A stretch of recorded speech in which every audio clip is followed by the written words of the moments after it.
قربانی کا طریقہ اور دعا۔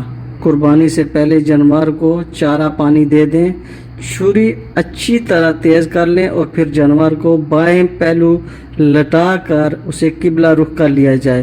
اپنا دایاں پاؤں اس کے پہلو پر رکھ کر تیز چھری سے جلد ذبح کیا جائے۔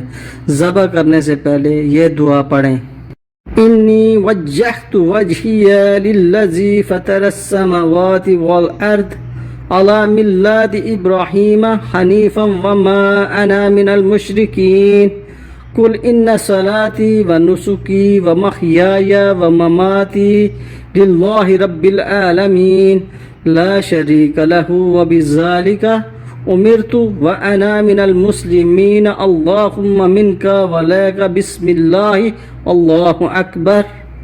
مندرجہ بالا دعا پڑھ کر ذبح کر دیں۔ ذبح میں 3 یا 4 رگیں کٹنی چاہیے۔ ذبح کے بعد یہ دعا پڑھیں۔